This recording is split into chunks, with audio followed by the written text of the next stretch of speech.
আল্লাহ বলতেছেন নিজে যে আমি তোমাদের জন্য লাকুম, আমি তোমাদের জন্য পছন্দ করলাম ইসলামকেই ধর্ম। কতটা মহব্বত করে বলল আল্লাহ। বলেন বান্দায়, ইসলাম আমি তোমাদের জন্য পছন্দ করে দিয়েছি, আমি তোমাদের জন্য বাছাই করে দিয়েছি। ইন্নাদ-দীনা ইনদাল্লাহিল ইসলাম।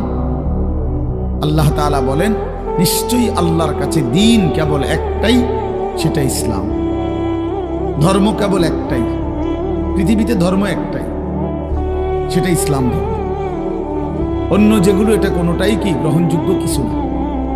হিন্দু বলেন, বৌদ্ধ বলেন, ইহুদি বলেন, খ্রিস্টান বলেন, এরা কেন তাদের এই ধর্ম বিশ্বাস নিয়ে পড়ে আছে এটা তারাই বলতে পারে। তাদের কোনোটারই কোনো গ্রহণযোগ্যতা আল্লাহর কাছে নাই, কোনোটারই কোনো মেয়াদ নাই। সবগুলো মেয়াদ উত্তীর্ণ, সবগুলো। আসমানি ধর্ম যেগুলো, আসমানি কিতাব যেগুলো, সেগুলোরও মেয়াদ উত্তীর্ণ। ইসলামই একমাত্র ধর্ম। ওয়ামান ইয়াবতাগি গায়রাল ইসলামি দীনান ফালান ইউকবালা মিনহু ওয়া হুয়া ফিল আখিরাতি মিনাল খাসিরিন। আল্লাহ তাআলা বলেন ইসলামকে ব্যতীত বাদ দিয়ে অন্য যেই কোনো ধর্ম মতাদর্শকে যে নিজের জন্য গ্রহণ করবে, তালাশ করবে, ফালান ইউকবালা মিনহু, সেটা কখনোই তার থেকে আল্লাহ তাআলা গ্রহণ করবেন না, কখনোই না। লান নফি তাকিদ বলান, কখনোই না। আরবি গ্রামারের অর্থ হিসাবে এটা কখনোই গ্রহণ করবেন না। ইসলাম ব্যতীত অন্য ধর্ম থেকে পৃথিবীর সব ভালো কাজ করলেও আল্লাহ সেটা গ্রহণ করবেন আখিরাতের জন্য। একেবারে পৃথিবীর সমস্ত কল্যাণকর কাজ করলো কোনো ইহুদি খ্রিস্টান, পৃথিবীর সবগুলো ভালো কাজ সেই করল, অথচ খ্রিস্টান, অথচ ইহুদি এই অবস্থায় মৃত্যু হলো, তো তার আখিরাত ব্যর্থ। হিন্দু বৌদ্ধ, এটা তার আখিরাত ব্যর্থ, পরকাল ব্যর্থ। হ্যাঁ, দুনিয়া ভাত মিলতে পারে, দুনিয়ায় কিছু মান সম্মান মিলতে পারে, দুনিয়ায় কিছু ক্ষমতা, প্রভাব, প্রতিপত্তি, নেতৃত্ব, কর্তৃত্ব, এগুলো মিলতে পারে, এগুলো আল্লাহ দিবে বলছে। কিন্তু আখিরাত একেবারেই ব্যর্থ। ওয়া হুয়া ফিল আখিরাতি মিনাল খাসিরিন। আল্লাহ বলেন সে আখিরাতে ক্ষতিগ্রস্তদের অন্তর্ভুক্ত হবে। খালাস, স্পষ্ট কথা। আল্লাহ তাআলা বলেন সমস্ত কাফের বেঈমান কিয়ামতের দিন তাদের যাবতীয় কর্মকাণ্ড, তাদের জীবনের সমস্ত কর্ম মিজানের পাল্লায় যখন ওজনের জন্য দেয়া হবে, ফালা নুকিমু লাহুম ইয়াউমাল কিয়ামাতি ওয়াজনা। আল্লাহ বলেন সেটা কিয়ামতের দিন এক বিন্দুও ওজন হবে না, 100 গ্রামও হবে না, 200 গ্রামও ওজন আসবে না, কোনো ওজন হবে না। এটা ব্যর্থ, খাসারা মানে লস, ব্যর্থ।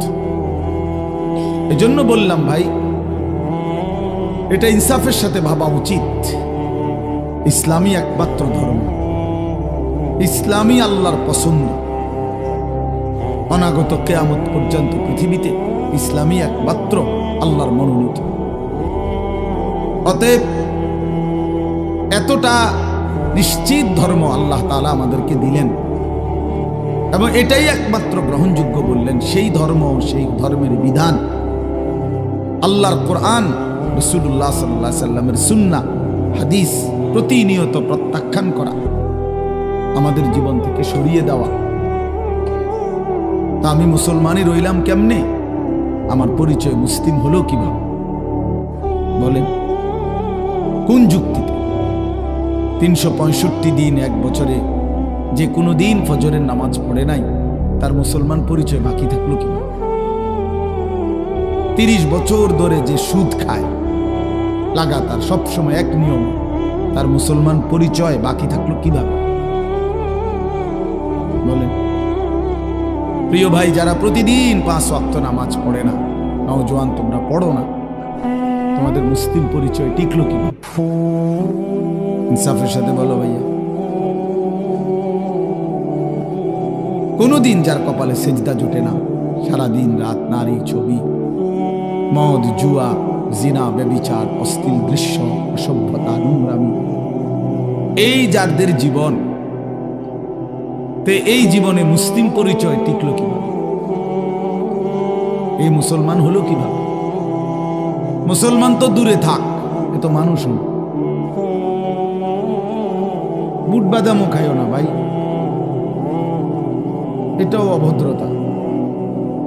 শতভাগ মনোযোগী হইলে ভালো আল্লাহর কথার কথা। একবারে বুট বাদাম খাওয়া উচিত। কেন উচিত? যেই কোনো প্রাইমারি স্কুলে কেউ যদি দেখে ক্লাস 1-এর বাচ্চাও পড়ার সময় টিচার যখন ক্লাস করে তখন সে বুট বাদাম খায় না, তাহলে এই সাধারণ বাংলা, অঙ্ক, ইংরেজির হাট্টিমাটিম পড়া বা সামান্যটুকু পড়ার জন্য যদি বাচ্চা এতটা অ্যাটেনশন হয়, তো আল্লাহর কোরআন শুনবার জন্য এর চাইতে কতটা বেশি মনোযোগী হওয়া উচিত? আমি আল্লাহর কথা শুনতেছি আর বুট খাইতেছি, এটা তো তামাশা না, এটা তো অবহেলা বোঝায়, অবজ্ঞা বুঝায়, গাফলতি বুঝায়, খামখেয়ালি বুঝায়। ভাইয়া, এটা শেখা উচিত, সব সময়ের জন্য এটা মনে রাখা উচিত। এই বুট বাদাম চটপটির দোকান মাহফিলের সাথে বাধ্যতামূলক বানায় নিছে। এটা দেখতে দেখতে এই রসম চালু হয়ে গেছে। এখন সব জায়গার মাহফিলে এই দোকানদারদেরকে ডিঙ্গাইয়া, ঠেল্লা, ধাক্কাইয়া, মানে কষ্ট কইরা তারপরে প্যান্ডেলে আসতে হয়, ওয়াজে আসতে হয়। মাঝপথে অনেক ছেলে আটকায় যায়, হয়তো রওনাই দিছিল মাহফিলে, বাবা মাও জানে, বাড়ির থেকে বলে আসছে মারে, মা ওয়াজে যাইতেছে, কিন্তু বেচারা এই চটপটি এবং বুট বাদামের দোকানে আটকায় গেছে।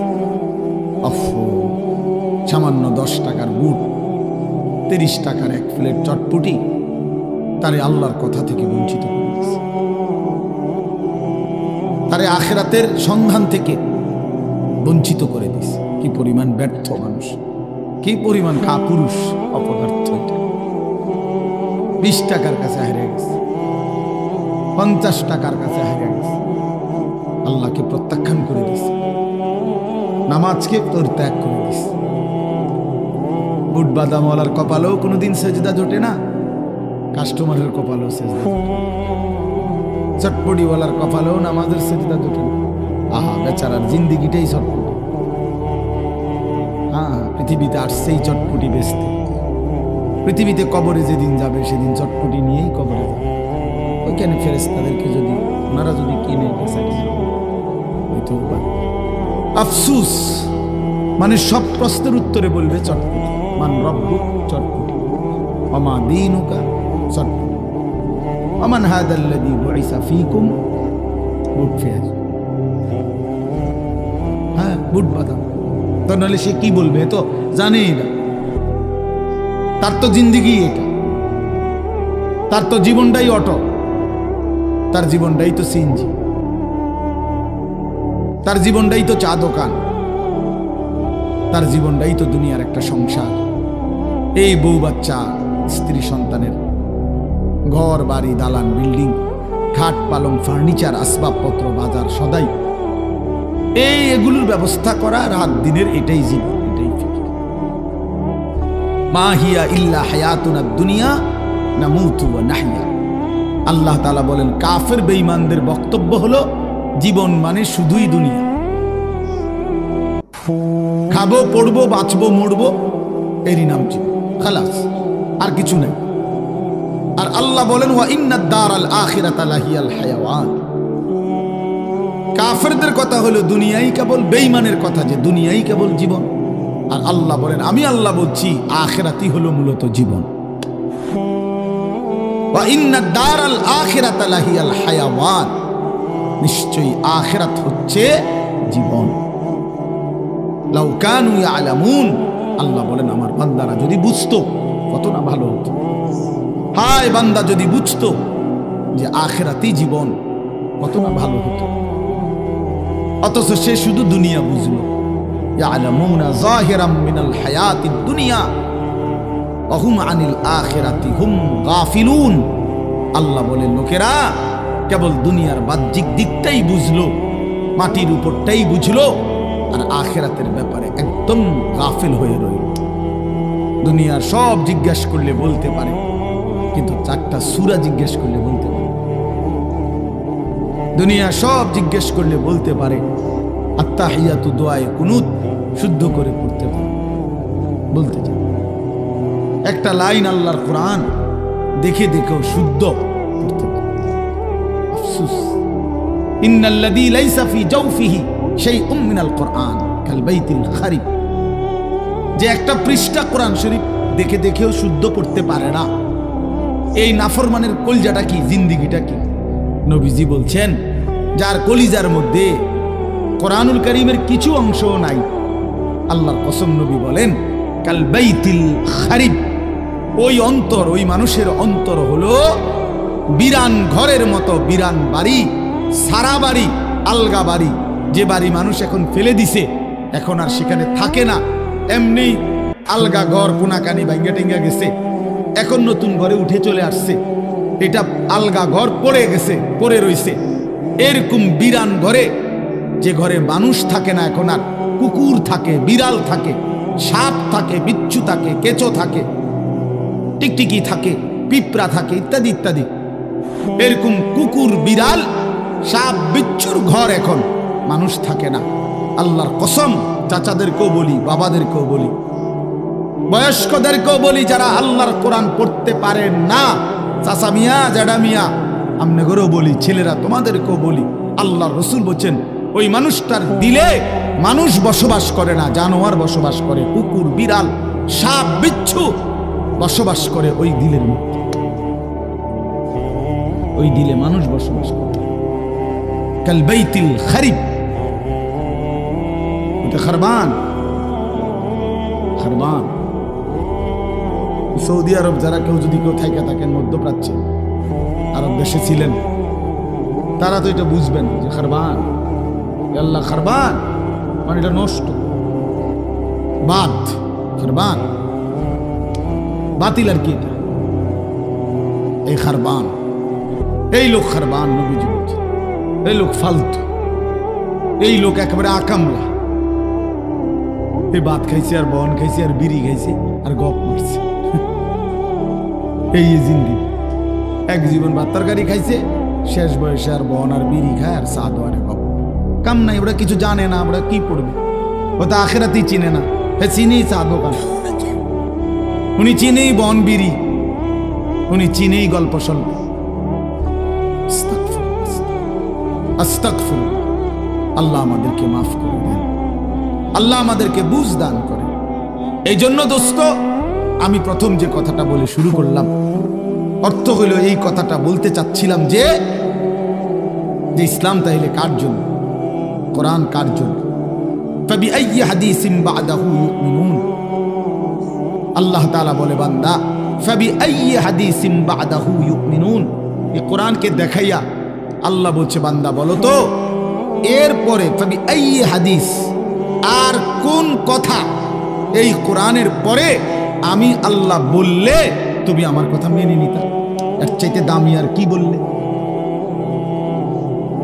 এর চাইতে আর কি দামি বললে? ও ভাই দেন, একটু চাপায় দাও, দাও বাবা, নওজোয়ান তোমরা একটু 1 ইঞ্চি আগায় দাও। দাঁড়াও বাবা, দাঁড়াও, কষ্ট করো বাপ, আগায় যাও, একটু আগাও, সবাই জায়গা দাও। ইনশাআল্লাহ তোমার দ্বারা একজন ভাইও যদি বসতে পারে, তার পুরা বসার সওয়াব তুমি পাইবা ইনশাআল্লাহ। আসো, আগায় আসো বাপ, সবাই নড়ো। এই যে নড়লা না, সে তো ঘাটতারামি করলা। আগাও ভাই। ওই যে কথা বলা, ওটা কি মুক্তর ছুটিয়েছে নাকি? তো এরকম কাবজাব শুরু করলেন কেন? এই চাচার জায়গাটাতে আরো 2 জন ঢুকো ভাই, নওজোয়ান। ওই যে লাল সোয়েটার ভাই, আপনি এনে আসেন। শুনতেছো না ভাইয়া? তুমি আও, ওই যে চাচা, যে চাচার সামনে যাও।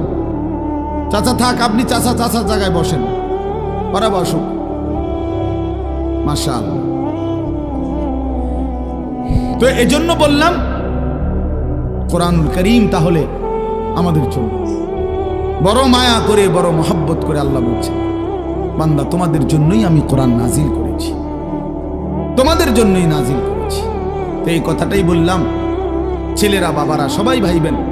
আল্লাহ জিজ্ঞেস করছে বান্দা ফাবি আইয়ি হাদিসিন বাদাহু ইউমিনুন, এরপরে আর কোন কথা, আইয়ি হাদিস কোন কথা, বাদাহু এই কোরআনের পরে আমি বললে তুমি কোন কথা বললে ঈমান আনতা, বলো বান্দা। কোরআনের চাইতে দামি আর কি বলতাম? জিব্রাইলের চাইতে দামি আর কাকে দিয়ে পাঠাইতাম?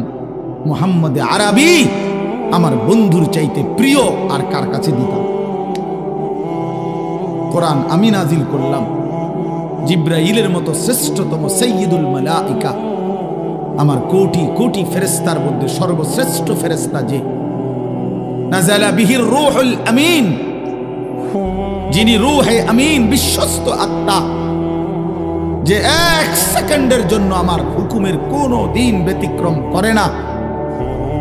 জি কুওয়াতিন, যে জিব্রাইল ভীষণ শক্তিওয়ালা, ভীষণ শক্তিশালী হযরতে জিব্রাইল, এমন দামি ফেরেশতা দিয়ে আমি নাজিল করলাম, আমি আল্লাহ নাজিল করলাম। আর আমার কুল কায়নাতের সবচেয়ে প্রিয় বন্ধু, আমার কলিজার টুকরা, আমার হাবিব, আমার মাহবুব, আমার সবচেয়ে প্রিয়জনের কাছে কোরআন নাজিল করলাম, আমার সেই প্রিয় রাসূল। এরপরে বান্দা আমি আর কেমনে আয়োজন করতাম? আমি আল্লাহ নাজিল করলাম, জিব্রাইলকে দিয়ে পাঠাইলাম, শ্রেষ্ঠতম বন্ধুর কাছে নাজিল করলাম, এরপরে আর কি করতাম? রাসূলকেও পাত্তা দিলা না, আমাকেও পাত্তা দিলা না, জিব্রাইলকেও পাত্তা দিলা না, তাহলেও বান্দা কি করলা? আল্লাহ জানতে চাইছে, জানতে চাইছে বাপ। আবারও বলছি, ডানে বামে প্রত্যেকে একজন আরেকজনকে বলে দেন যে মোবাইল হাতে নিয়ে রেকর্ড করতে না, ভিডিও করতে না, পরে থামায় দেন। ভাই আপনারা একজন আরেকজনকে ডাকে বলেন, বলেন, এটা মনোযোগ দিয়ে শুনতে বলেন। এই হলো এক কথা। 2 নাম্বার কথা হলো বসা যায়, সবাই ইচ্ছা করলে বসতে পারে, না হলে ভাই তোমাদের জুতার উপরে রাইখা এমনি বসো, তাইলে অসুবিধা কি? এটা তো ঘাস আছে, বোঝা যাইতেছে এখানে।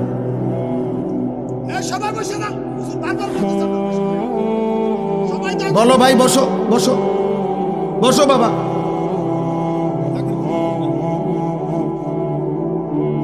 এরপরে দেখেন ফাবি আইয়ি হাদিসিন বাদাহু ইউমিনুন, একটা বললাম। এই কথাটা আমার সব সময়, আমি আমার সব বয়ানে শুনছেন না, এটা অসংখ্যবার এই কথা আমার বেশি দিলে লাগে যে আল্লাহ পাক কেমনে কইলেন মায়া করে যে বান্দা, এরপরে আমি আর কোন কিতাব নাজিল করতাম? বলো না বান্দা, আমি আর কোন কথা বলতাম? আমার মতো মাওলা, আমার মতো মালিক, আমি আর কি বলতাম বলো? আমি আর কেমনে বললে তুমি মানতা? ওফ, এই কথা যদি সামনাসামনি বলে কি অবস্থা হবে দোস্ত?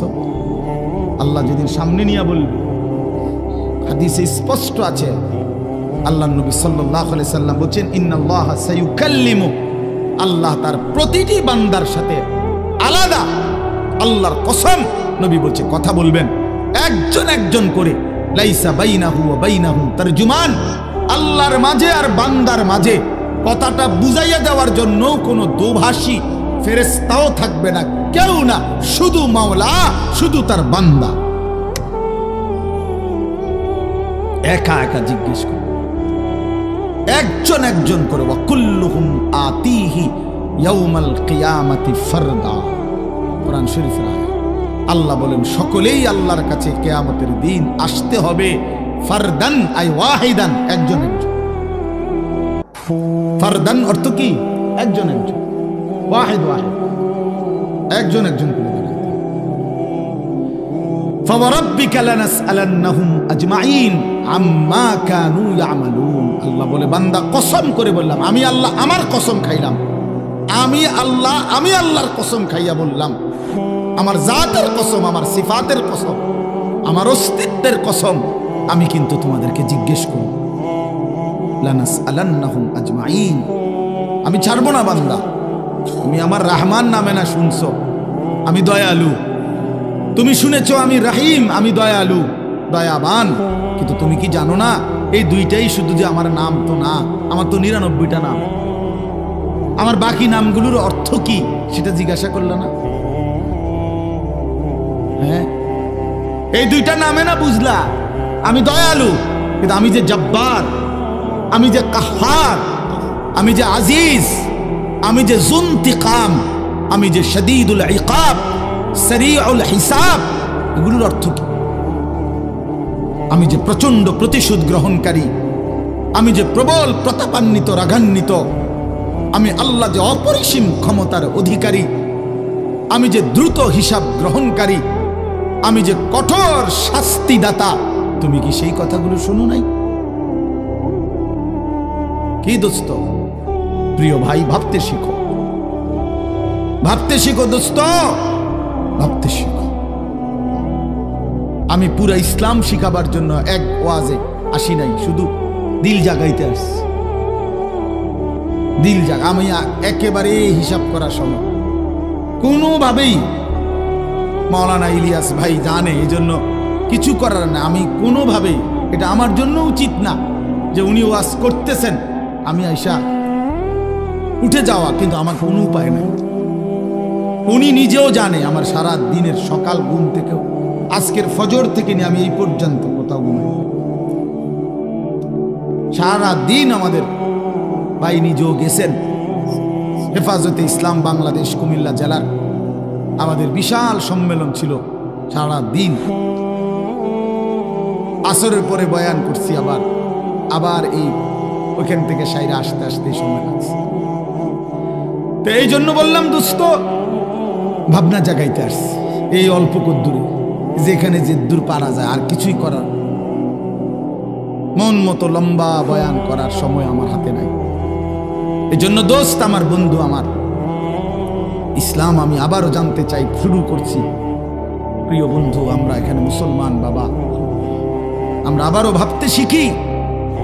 23 বছরের প্রিয় নবী সাল্লাল্লাহু আলাইহি সাল্লামের কলিজা ছেঁড়া রক্ত ভেজা ইসলাম, ইসলামের প্রতিটা শব্দ কল্পনা করলে দেখা যাবে কোরআনের প্রতিটা পাতায় পাতায় তায়েফের রক্ত লেগে আছে। বেটা, কত ফোঁটা, কত বেশি পরিমাণ রক্ত ঝরিয়েছেন নবী আমার। আল্লাহ নবী সাল্লাল্লাহু আলাইহি ওয়াসাল্লাম, হযরত আয়েশা রাদিয়াল্লাহু তাআলা আনহা একদিন নবীজিকে জিজ্ঞেস করছিল, ইয়া রাসূলুল্লাহ, দ্বীনের জন্য পূর্ববর্তী নবীরা কত কষ্ট সয়েছেন, একটা ঘটনা শুনে নবীজির। এরপরে বললেন, নবী সাল্লাল্লাহু আলাইহি সাল্লাম বললেন, আল্লাহর কসম আয়েশা, ১৪ লক্ষ আম্বিয়া কেরাম যে পরিমাণ কষ্ট সয়েছেন, তোমার স্বামী মুহাম্মদ আরবি তায়েফে তার চেয়ে বেশি কষ্ট সয়েছে। এক তায়েফের পাথরের আঘাতে আমার পুরাটা শরীর ঝাঁঝরা হয়ে গেছে। আমার একটা পাথর মারে নাই, দুইটা পাথর মারে নাই। তায়েফের সর্দাররা সরাসরি আদেশ করছে, কিতাবে আছে, তায়েফের 3 জন বিখ্যাত সর্দার, আব্দে ইয়ালিল, মাসউদ, হাবিব, 3টা বেঈমান কাফের সর্দার তায়েফের, তাদের সমস্ত কিশোর গ্যাং, সমস্ত কিশোর তরুণ নওজওয়ানদেরকে লাগায় দিছে যে নাউজুবিল্লাহ, এই লোকটা পাগল, ওরে যত পারো পাথর মেরে এই এলাকা থেকে তাড়ায়। তো বাচ্চাদেরকে যখন নেতায় আদেশ করে, তখন কি আর হুঁশ থাকে? এখন আর বাধা দিবে কে? যারা বাধা দিবে তারাই তো আদেশ করছে মারতো। কথা বোঝেন নাই? বড়রা না থামাইবার কথা, এখন বড়ই তো বলছে কি মার, পাথর মার। এখন মারাটা কেমন মারা মারছে, কেমন মারা মারছে। হযরত মাওলানা তারেক জমিল সাহেব ওনার বয়ানে বলছিলেন, নবী সাল্লাল্লাহু আলাইহি সাল্লামের মক্কার জীবনে সবচেয়ে বড় শত্রু যারা ছিল, বিরোধিতাকারী, তন্মধ্যে অন্যতম একজন ব্যক্তি ছিল উতবা, আবু জাহেল, আবু লাহাব, উতবা। এই যে উতবা একজন কাফের সর্দার, সিনিয়র সর্দার, মক্কার কুরাইশদের মধ্যে বড় লিডার ছিল, মৃত্যু পর্যন্ত যে নবীজির বিরোধিতাই করছে। বদরের যুদ্ধের দিন সে মারা গেছে, নিহত হয়েছে বদরের যুদ্ধে। এই উতবা কুরাইশ কাফেরদের সর্দার, সে আল্লাহ নবী সাল্লাল্লাহু আলাইহি সাল্লাম যখন তায়েফ থেকে ফিরে আসা, এই রক্ত মাখা শরীর নিয়া নবীজি তায়েফের সীমানা পার হয়ে একটা খেজুর আঙ্গুরের বাগান মক্কার কাছাকাছি, মক্কা এবং তায়েফ কাছাকাছি। এই মক্কার সীমানার কাছাকাছি একটা আঙ্গুরের বাগানে ঢুকছে।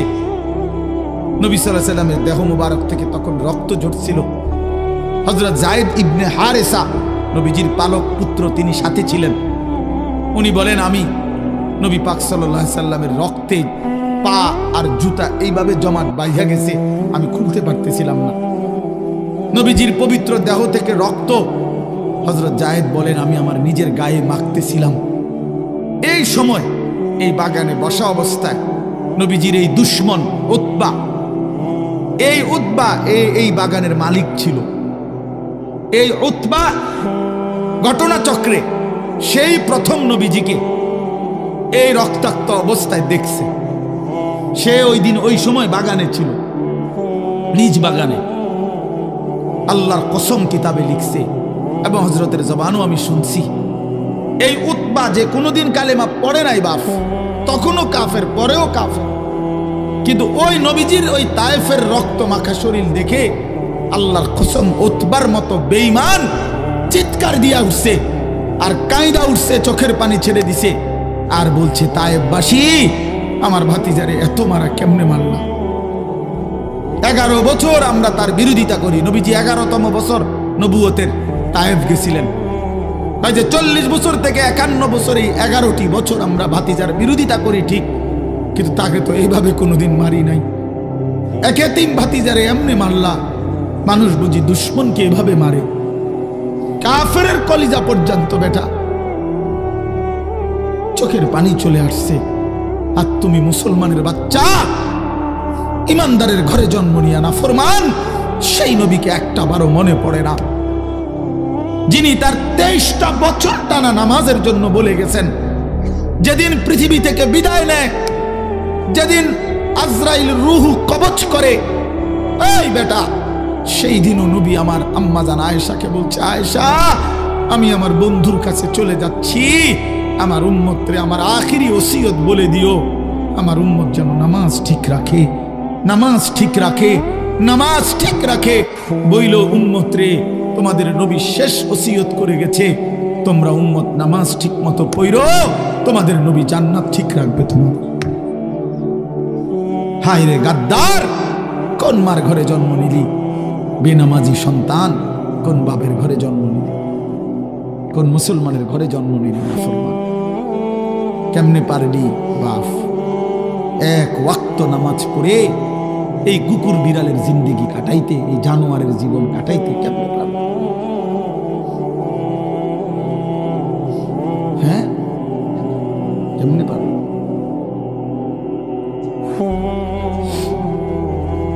জিন্দেগি বুঝি যে জীবনে সেজদা নাই। আমি সবসময় বলি, একদিন হলে একদিনে বলবো, যে জীবনে সেজদা নাই আমি তারে মানুষ মনে করি না। যে কপাল সেজদা দেয় না সে মানুষ না, সে জানোয়ার। ইনহুম ইল্লা কাল আনআম, সে চতুষ্পদ জন্তু।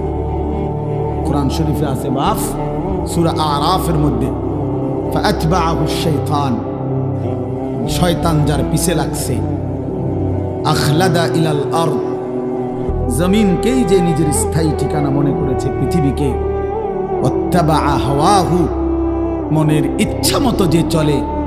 আল্লাহর কসম, কোরআনে আল্লাহ বলছে, ফামাসালুহু কামাসালিল কালব, আল্লাহ বলেন মনের ইচ্ছা মতো চলে, আল্লাহর বিধান, রাসূলের বিধান, দ্বীন, শরীয়ত বলতে কিচ্ছু মানে না।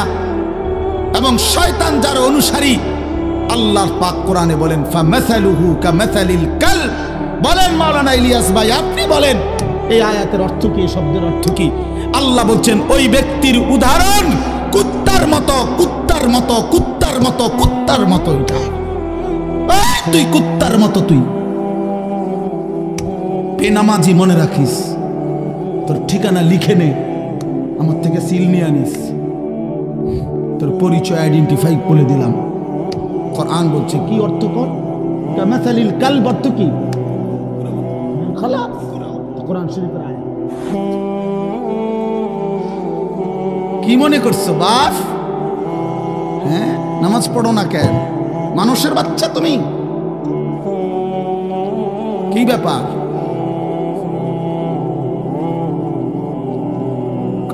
বলছে সেটা কুত্তার মতো। এরপরে যদি কোনো লজ্জা না হয় তো তোর কপালে থুতু মারি বেটা। এরপরেও বলেছেন আমার কুত্তা না যদি হুজুর কুত্তার তো খারাপ কন, আমি আল্লাহরে সেজদা দিতাম না। যেটা কথা কথাই দিতাম না দিতাম না। আপনি এবারে কুকুর কন, বিড়াল কন, শুকর কন, ঠিক আছে রে ভাই, তুমি যেহেতু এতটা পাষাণী হয়ে গেছো তো আর কি করার আছে, কি করার আছে? পড়ালেখা করছো না বাপ, গোল্ডেন এ প্লাস এইটার আমার কাছে আছে, সার্টিফিকেট লাগবে আমার তে নিও ইনশাআল্লাহ।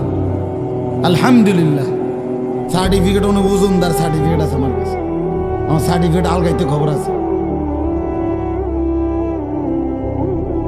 এমনি বললাম অহংকারের জন্য, এমনি বুঝাইলাম আর সার্টিফিকেটের মাতবুরি দেখাই লাভ নাই। আপনি শিক্ষিত আর আমরা চিরা খাই জি না, পড়ালেখা করছি, তোমরা জেনারেল লাইনে পুরা পড়ালেখা করছি, সরকারি মাদ্রাসার থেকেও পাশ করছি, কামেল কুমিল্লা ভিক্টোরিয়া কলেজ থেকে মাস্টার্স পাস করছি, কওমি মাদ্রাসার থেকে দাওরায়ে হাদিস পাস করছি, কিন্তু কয়টা সার্টিফিকেট লাগবে? এই জন্য বাপ এটা কোনো কথা না। বুঝাইতে চাইলাম বন্ধু, কে শিক্ষিত হচ্ছ? আরে বাবা মুসলমানের ঘরে জন্ম নিয়ে কি পড়লাম? আল্লাহ চেনো না, রসুল চেনো না, কোরআন চেনো না, সেজদা চেনো না, হালাল হারাম বুঝো না, জায়েজ না জায়েজ বুঝো না। নারী, জিনা, ব্যভিচার, উলঙ্গ ছবি, অশ্লীল দৃশ্য, মোবাইলের নর্তকী, সারা রাত উলঙ্গ ছবি। প্রিয় ভাই আমার, বন্ধু আমার, বাপ আমার, এটাই জীবন, এটাই জিন্দিগি? তোমার আল্লাহ জন্যই বানাইছিল। এই পৃথিবীতে মানুষের জন্যই সৃষ্টি হয়েছে।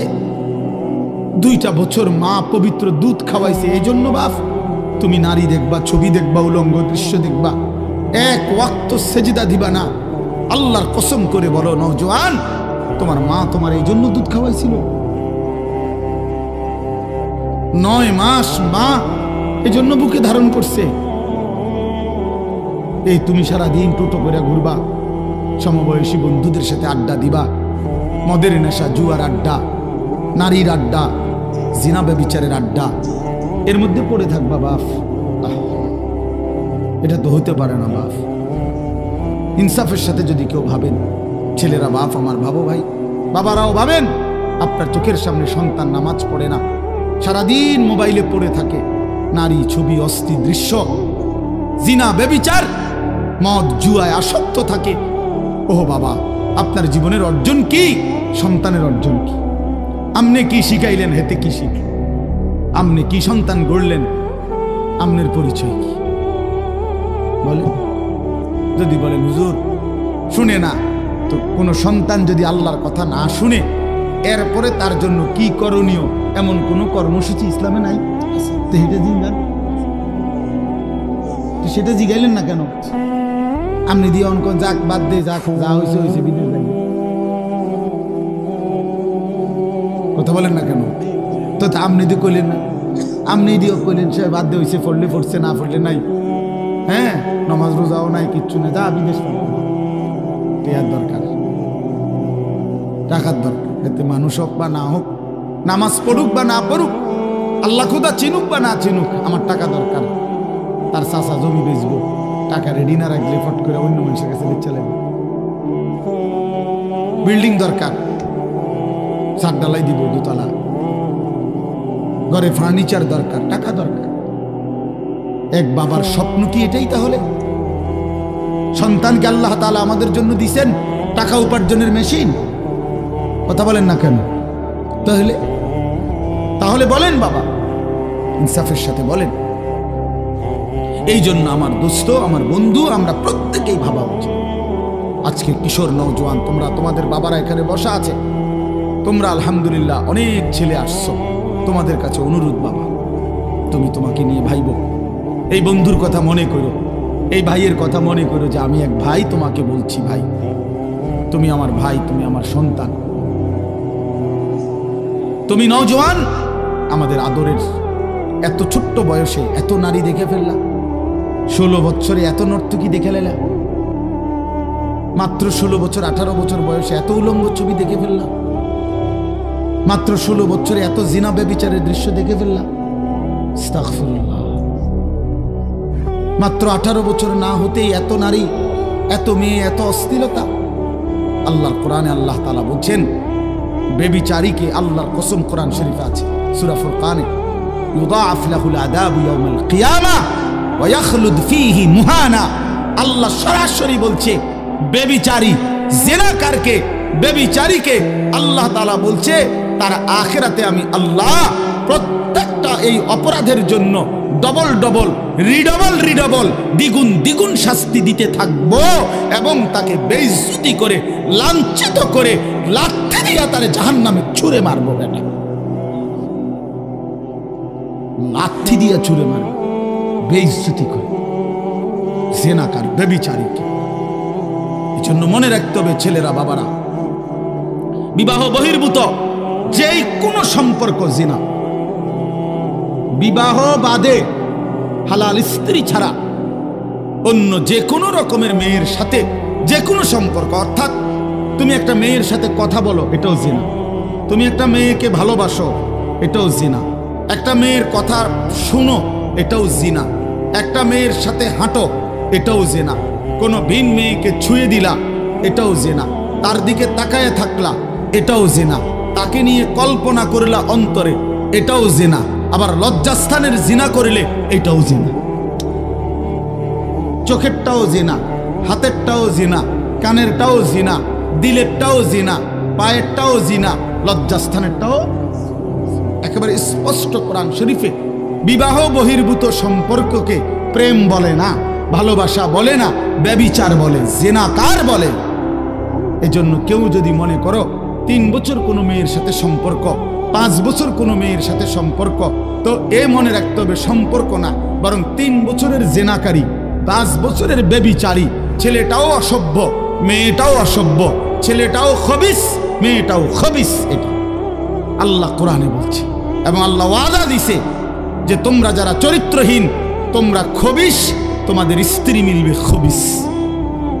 আল্লাহর ওয়াদা আছে কোরআন শরীফে সূরা নূরে, নাকি আল খাবিসাতু লিল খাবিসিন ওয়াল খাবিসুনা লিল খাবিসাত।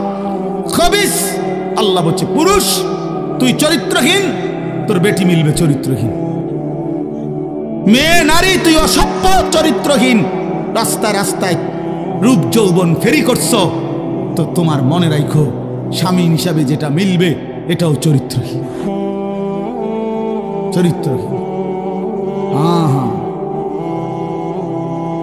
হ্যাঁ হ্যাঁ, আমরা জানি সব। আমাদের কাছে তো মানুষ ব্যক্তিগত হালাত বলে, তো বাপ আমরা তো শুনি শুনি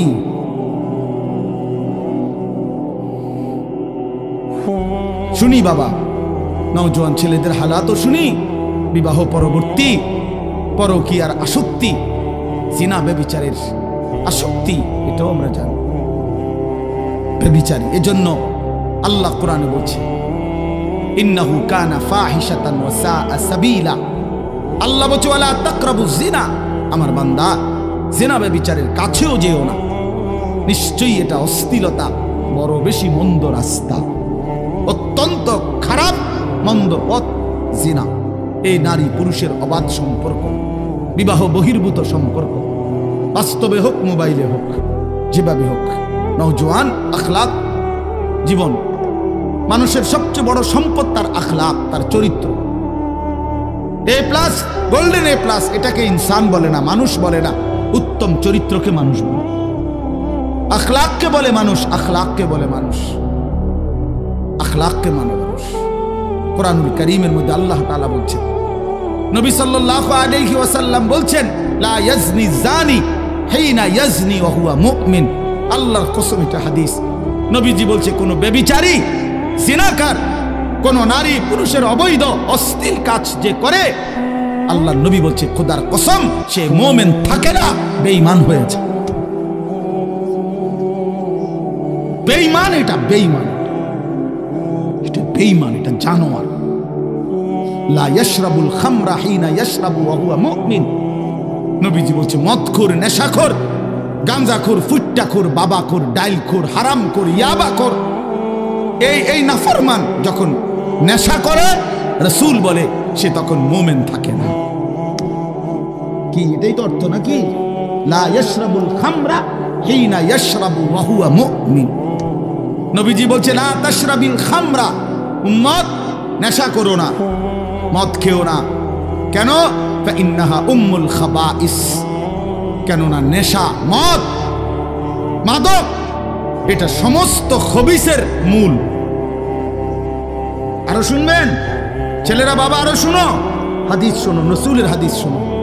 আল্লাহর নবী বলেছেন ওমান শারিবাল খামরা তারাকাস সালাহ, যে নেশা করে তার সবগুলো নামাজ ছুটে যায়। 1 2 পরেরটা বলতে আমার সাহসী কুলে, এর পরের অংশটা আমার কাছে বলতেই কষ্ট হয়।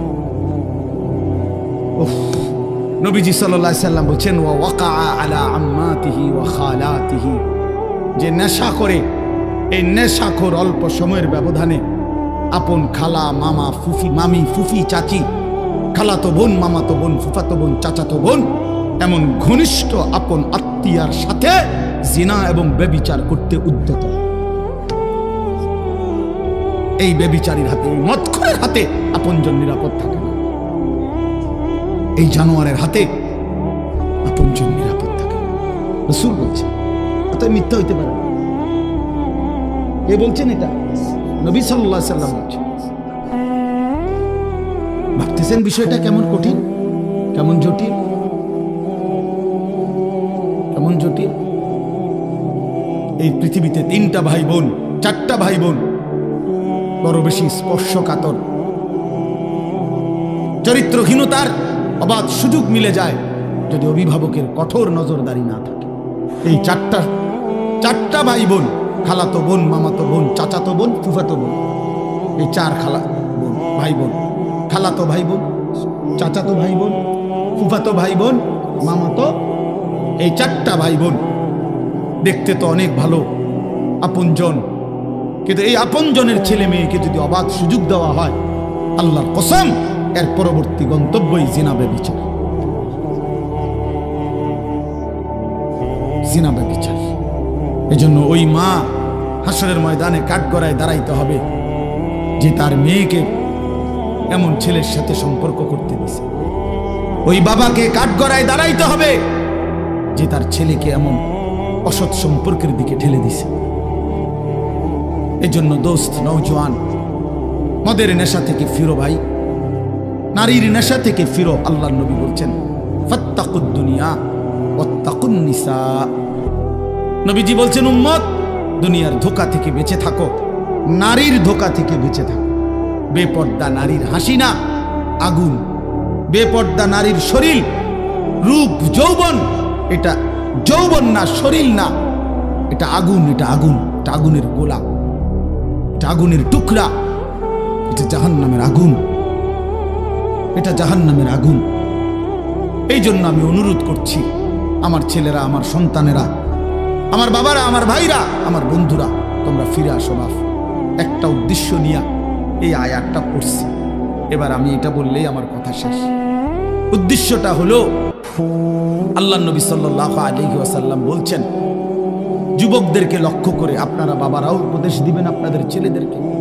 নবীজি সাল্লাল্লাহু আলাইহি ওয়াসাল্লাম বলেছেন, এক মানুষের যৌন চাহিদা, লজ্জাস্থানের চাহিদা, নারীর আসক্তি কমানোর জন্য সবচেয়ে কার্যকর পরীক্ষিত প্রতিষেধক ঔষধ, অ্যান্টিবায়োটিক, আল্লাহর নবী বলছেন রোজা। ফাইন্না সাওমা লাহু বিজাউন, নিশ্চয়ই রোজার মধ্যেই রয়েছে যৌন শক্তি নিয়ন্ত্রণের, যৌবনের চাহিদা নিয়ন্ত্রণের প্রতিষেধক। রাসূলুল্লাহ সাল্লাল্লাহু আলাইহি সাল্লাম বলছেন, কোন যুবক যদি নিয়মিত রোজা রাখে, ধারাবাহিকভাবে রোজায় অভ্যস্ত হয়, মাহে রমজান সামনে, একটা মাস যত্ন নিয়ে যদি সে সুন্দর করে রোজা রাখে, একটা মাস যদি সে আল্লাহর সাথে ওয়াদাবদ্ধ হয়ে, চুক্তিবদ্ধ হয়ে, যে মালিক আমি ওয়াদা দিলাম, যা হয়েছে ভুল হয়েছে মাওলা, আমার পিছনের জিন্দিগি আমি ভুল করেছি, তওবা করে এবারের রমজান আমি রোজার মাধ্যমে আমার চরিত্র হেফাজতের সিদ্ধান্ত নিলাম, আমি আর নাফরমানি করব না, 5 ওয়াক্ত নামাজ পড়বো, রোজা রাখবো। ইফতার সাহারি তারাবি 20 রাকাত তাহাজ্জুদ দোয়া মুনাজাত রমজানটা সুন্দরভাবে জীবনটা কাটাবো মাওলা। আল্লাহর কসম, আল্লাহ ওয়াদা দিছে বান্দা লাআল্লাকুম তাত্তাকুন, তাহলে আমি 1 মাসেই তোমাকে 1 রোজাতেই তোমারে মুত্তাকি বানায় দিব। ঈদের চাঁদ উঠলে জান্নাতে উঠায়া দেব। ঈদের চাঁদ উঠলে জান্নাতে দিব। 1 মাস 30 দিন, 31 দিনে যাবে না, 30 দিনে ফ্লাইট। ইয়া আইয়ুহাল্লাযীনা আমানু, হে ঈমানদারগণ, যেন রব্বুল আলামিন বললেন মুমিন ঈমানের পাসপোর্টটা আমার হাতে দাও। আল্লাহ বললেন বান্দা ঈমানের পাসপোর্ট আমার কাছে দাও, আমি নিলাম। এবার কুতিবা আলাইকুমুস সিয়ামু কামা কুতিবা আলাল্লাযীনা মিন ক্বাবলিকুম, আমি রব্বুল আলামিন তোমার উপরে রোজা ফরজ করলাম, পূর্বসূরীদের উপরেও ফরজ করেছিলাম। এই 1টি মাস তুমি আমার হুকুম মেনে মাহে রমজানের কদর করে রোজা এবং রোজার সাথে সম্পৃক্ত যাবতীয় বিধান সর্বোচ্চ মনোযোগ দিয়ে গুনাহ থেকে পবিত্র থেকে পালন করো বান্দা। 1টা মাস সময় নিলাম, পাসপোর্টও আমি জমা নিলাম। আল্লাহ বলেন যদি ঠিক মতো 30 দিন যত্ন নিয়ে মাহে রমজান কদর করো, রোজা রাখো, গুনাহ থেকে বাঁচো, লাআল্লাকুম তাত্তাকুন, 30 দিনের ভিতরেই তোমাকে আমি মুত্তাকি বানিয়ে দেব। আর যে মুত্তাকি হবে উইদ্দাত লিল মুত্তাকিন, আল্লাহ বলে জান্নাত বানানোই হয়েছে মুত্তাকিদের জন্য। অতএব 30 দিনের ভিতরেই পাসপোর্টে ভিসা লাগায় দেব, ঈদের দিন ফ্লাইট। ঈদের দিন ফ্লাইট হাদিসে আছে, ঈদের দিন যখন ইমানদার রোজাদার পুরা 1টা মাস আল্লাহর হুকুম ঠিক মতো পালন করছে, ওহ মজার বিষয় না। ইমানদার যখন ঈদগাহে রওনা দেয়, নামাজের জন্য রওনা দেয়, ঈদের নামাজ পড়ার জন্য, তো খোদার কসম আল্লাহ ফেরেশতাদেরকে ডাক দিয়ে বলে, ফেরেশতারা আচ্ছা বলো তো, কোন শ্রমিক তার মনিবের আদেশ, তার কাজ, তার মেহনত যদি সে পূর্ণ আদায় করে তাহলে তার বিনিময় কি হয়, প্রতিদান কি? তখন ফেরেশতারা বলে, মাওলা কোন শ্রমিক যদি তার মনিবের কর্ম মেহনত ঠিক ঠিক আদায় করে 100 ভাগ, তাহলে তাকে পারিশ্রমিক হতে দিবেন পূর্ণ। এটাই তো ইনসাফ। তারে যেটা কথা যেটা দেন না এটাই দিবেন, পুরা টেহা কম দিবেন না, কারণ সে তো কি করে নাই, ফাঁকি দেয় নাই।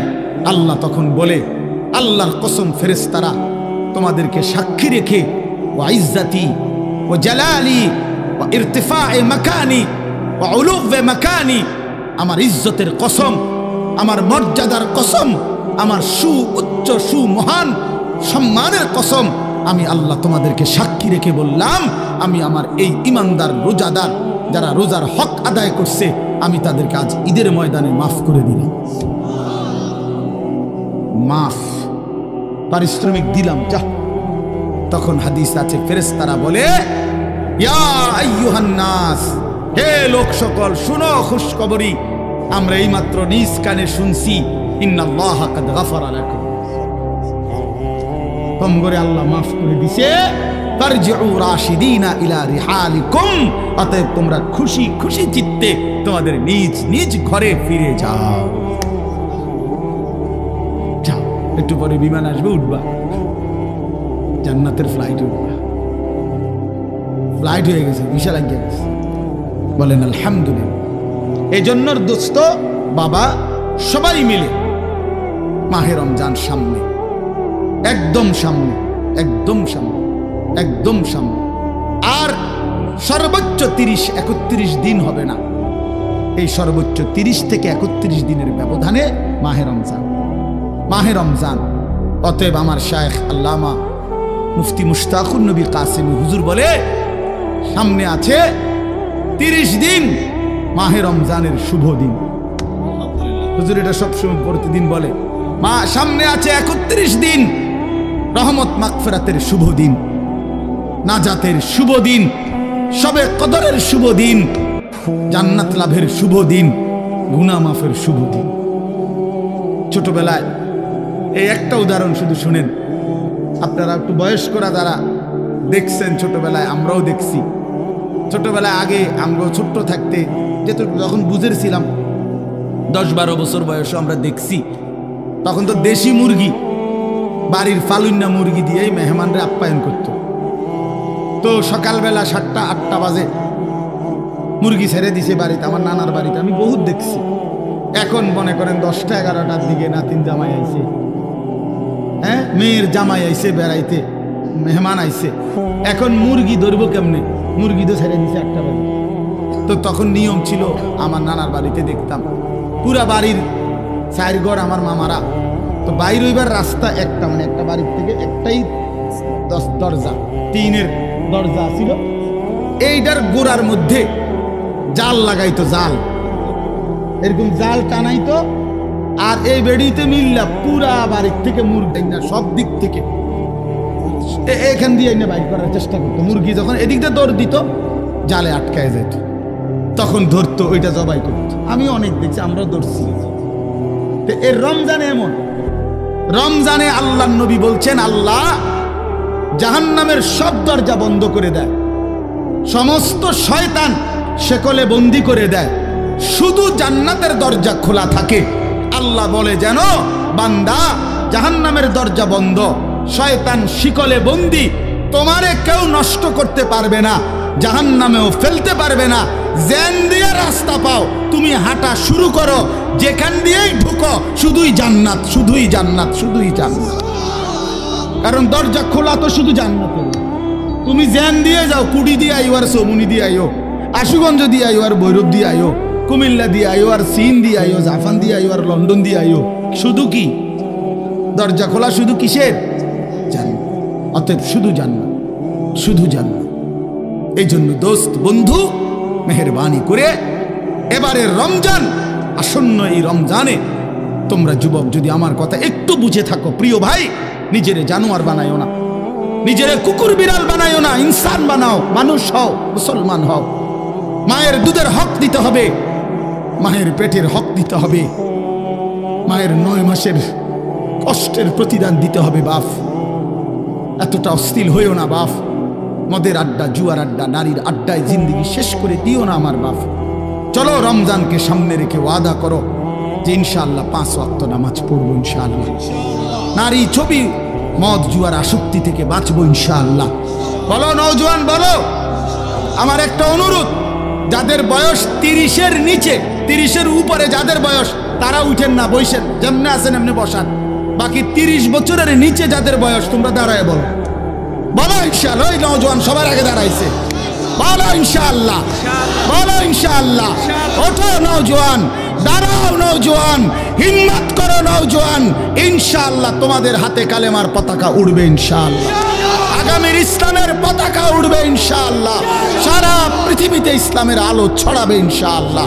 যুবকের সেজদা দিলে, তোমরা নামাজি হলে, ইনশাআল্লাহ ইসলামী হবে এই মাটির ধর্ম, ইনশাআল্লাহ। বসো বাপ, কাজে খামখেয়ালি করো না, হাসি ঠাট্টা করে উড়াই দিও না। আল্লাহ তাআলা আমাদের যুবকদেরকে, বাবাদেরকে, ভাইদেরকে, আজকের মাহফিলের ইন্তেজামওয়ালাদেরকে মাফ করে দেন, আমিন। সুবহানাল্লাহি ওয়া বিহামদিহি। জি মেহেরবানি করে বাপ, অনুরোধ আমার, আমি অনেক দূরে যাইতে হবে দোস্ত, আমার আল্লাহর দোহাই, আমারে কষ্ট দিও না। তোমরা উঠাউঠি করে, আমি মুসাফা করব না কারোর সাথে, আমি কারোর সাথে হাত মিলাবো না, কাজে দয়া করে আমি চলে যাইতে হবে। মৌলানা সাহেব আসছেন, মেহেরবানি করে প্রত্যেকেই সুন্দর করে জমে আরো কিছুক্ষণ বয়ান শুনো বাপ, শুনে দোয়া করে এরপরে যাইও। আল্লাহ তাআলা